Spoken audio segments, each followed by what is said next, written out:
This video is to explain crunches, toe taps, and alternating knee to elbow bicycles, all core movements which you'll see later in the program. So for our crunches, we're laying on our back, bring our heel towards our bottom. Focus here is drawing the belly button to spine and flattening your lower back out against the floor. We really want to keep our core braced the whole time and not allow it to arch up the other way. So we're actively pulling down. I can already feel my cores engaged. From here, you can have hands across the chest or hands just behind your head. You don't need to pull your head up. They can just be resting here. This is a little bit more difficult from this position.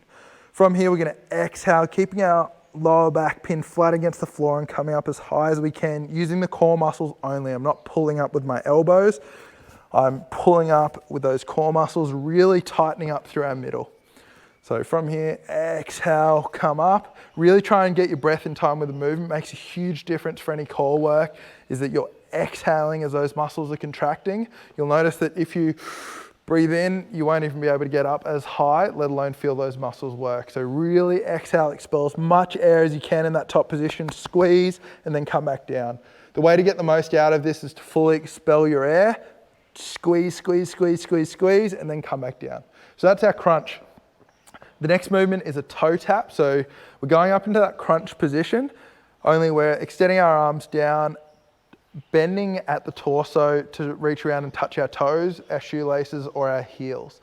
The further up the shoe you reach, so to the shoelaces or to the toes, the more challenging it's going to be. I want to keep my shoulders as high off here as possible and into the highest crunch position I can physically maintain.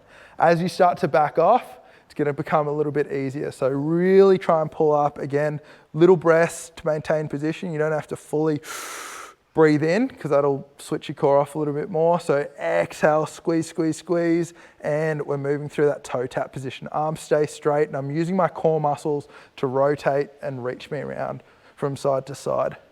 Our final movement is our elbow to knee bicycle. So here, we're in that similar crunch position. We're lifting the legs up so they're at 90 degrees at the hip and 90 degrees at the knee. From here, my hands are resting beside my head. I'm going to reach my elbow across my body to the opposite knee as I extend the free leg out. So from here, reach across the body, opposite elbow to opposite knee, as you extend the other leg out. Notice that I'm not extending it all the way to the ground. It's finishing about 20 to 30 centimeters above the ground. This will help maintain that position we're looking for, our lower back's pinned flat to the floor. So from here, extending the leg out, bringing the knee to the opposite elbow. So this is known as an ab cycle, an alternating elbow to knee bicycle, or an alternating elbow to knee bicycle. And you can actually do it quite quickly as long as you maintain that lower back flat against the floor position. I can already feel my core. Hope you guys are enjoying that, enjoying the sessions.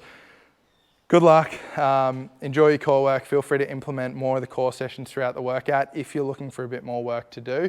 You can't really overdo the core work.